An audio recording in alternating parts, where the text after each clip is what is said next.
हिंदू, हिंदुत्व और हिंदुज़्म, क्या ये तीनों एक हैं या तीनों अलग हैं? धर्म क्या है? सनातन धर्म क्या है?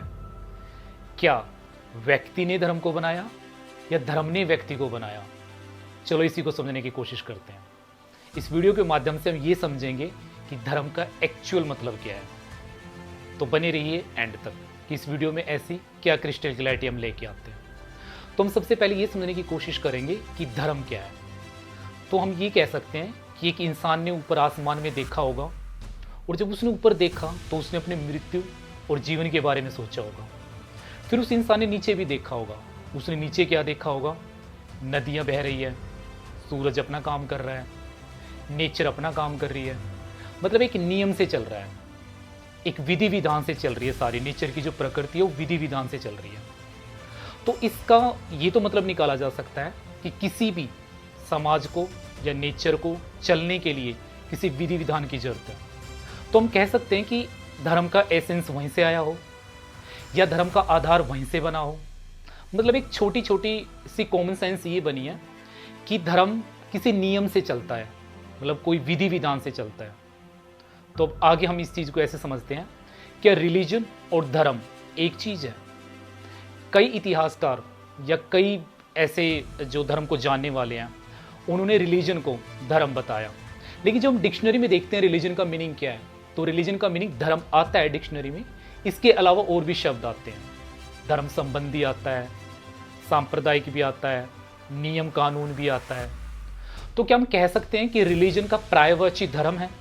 नहीं, रिलीजन और धर्म दोनों अलग अलग है। तो ये कन्फ्यूजन क्यों हुई? क्योंकि जब यहाँ पे ब्रिटिशर आए तो ब्रिटिशर ने जब यहाँ पे वेद ग्रंथ यहाँ पे देखे थे पहले, तो उनको सोल करने के लिए, उनको समझने के लिए इन्होंने ट्रांसलेट कराया।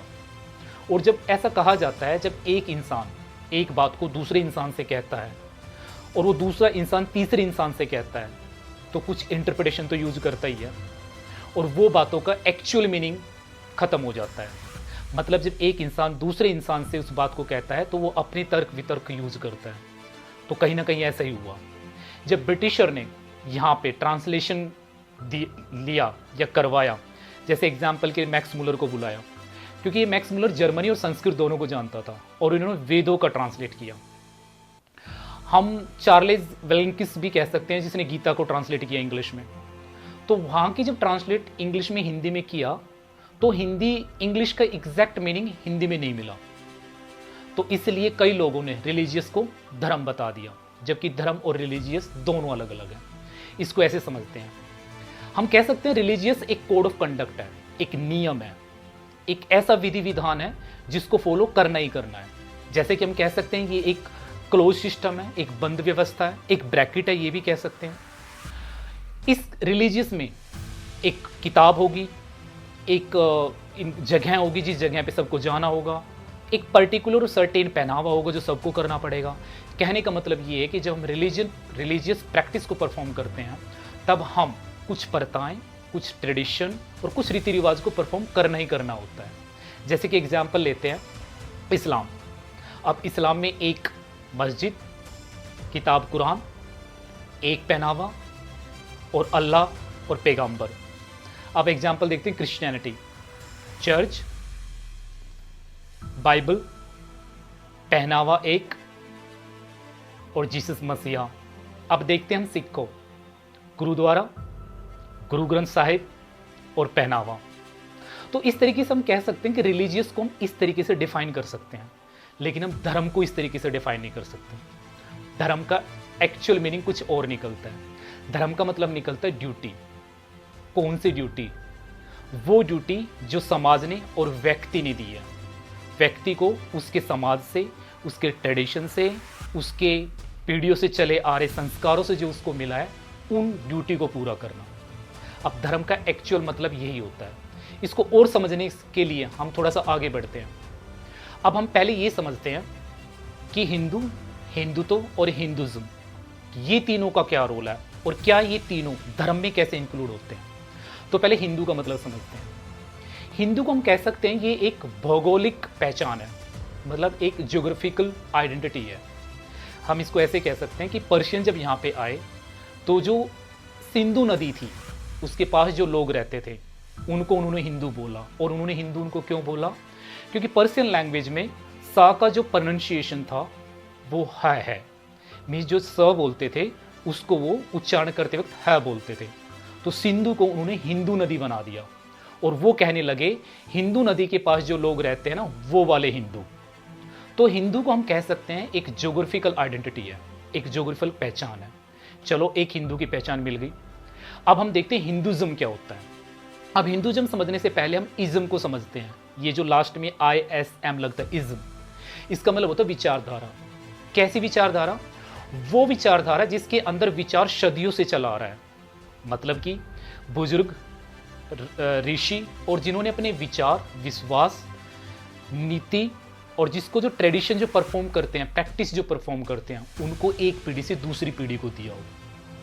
तो हम ऐसे कह सकते हैं कि हिंदू के अंदर कुछ इस तरीके की चीज़ें आई जो एक पीढ़ी ने दूसरी पीढ़ी को दी और वो हिंदुज्म बन गया। जैसे कि फॉर एग्जाम्पल अगर हम हिंदुज्म की बात करेंगे तो यहाँ पे संस्कृति आ जाएगी। मीन्स वो हिंदू जो ज्योग्राफिकल आइडेंटिटी थी वो भी हिंदुज्म में आ जाएगा, क्योंकि वो हिंदू क्या करते थे? वेद, पुराण और इतिहास, हमारे ग्रंथ, रहने का तरीका, खाने पीने का तरीका, मीन्स ये सब कुछ पीढ़ी टू पीढ़ी ट्रांसफर होता चला गया। तो ये हो गया हिंदू। हिंदुज्म की अब पहचान क्या हो जाएगी? सामाजिक पहचान और सांस्कृतिक पहचान। क्योंकि हिंदू की पहचान थी ज्योग्राफिकल और हिंदुज्म की पहचान होगी सामाजिक और धार्मिक। अब ये हिंदुत्व क्या है? हिंदुत्व है पॉलिटिकल, राजनीतिक विचारधारा। 1920 और 23 के अंदर वीडी सावरकर ने ये जो हिंदुत्व शब्द आया था वो भारत में हिंदू को और हिंदुज्म को मिला के एक हिंदुत्व लाना चाहते थे। अब हिंदुत्व का मतलब हुआ राजनीतिक विचारधारा। ऐसा राजनीतिक विचार या ऐसा राजनीतिक संघ परिवार जो हिंदू और हिंदुज्म की बातें करता है। ऐसा हिंदुत्व जो अपने ग्रंथ, गीता, अपने जो भी आए हैं, जो भी ट्रेडिशंस के और जो भी परफॉर्म करने के लिए आए हैं, उनको उनकी बात करता है एक्चुअल में। क्योंकि ये जब हिंदुत्व आएगा ये धर्म को डिफाइन करेगा। अब एक्चुअल में धर्म का मीनिंग हमें अभी भी क्लियर नहीं हुआ है। धर्म का एक्चुअल मीनिंग हमारा जो है वो सनातन धर्म से आता है। तो हम सनातन धर्म को अगली वीडियो में डिफाइन करेंगे कि सनातन धर्म का एक्चुअल मीनिंग क्या है, ताकि हमें और क्रिस्टल क्लैरिटी मिल जाए। तो अभी हम मोटा मोटा हम ये समझ चुके हैं कि रिलीजियस और धर्म दोनों अलग अलग है। हिंदू, हिंदुज्म और हिंदुत्व ये भी अलग अलग है। और बेसिक मोटा मोटा हम ये समझ चुके हैं कि धर्म है जो वो एक ड्यूटी है। अब हम अगली वीडियो में समझेंगे सनातन धर्म क्या है, और ये समझने के बाद हमें क्लैरिटी हो जाएगी कि धर्म क्या है और रिलीजियस क्या है। बट वीडियो एंडिंग करने से पहले सिर्फ एक यही बात है कि सभी धर्मों में एक चीज़ तो कॉमन लिखी गई है कि ऊपर कोई पॉजिटिव एनर्जी है, कोई यूनिवर्सल ट्रूथ है। मीन्स कुछ है जो ऊपर में विश्वास किया जा सकता है। तो हम ये नहीं कह रहे हैं कि कोई भी धर्म बुरा है या कोई भी धर्म अच्छा है। हम सिर्फ कोशिश कर रहे हैं हिंदू धर्म को समझने की। ये हिंदू धर्म और सनातन धर्म अलग अलग है या एक है, ये हम अगली वीडियो में समझेंगे। धन्यवाद।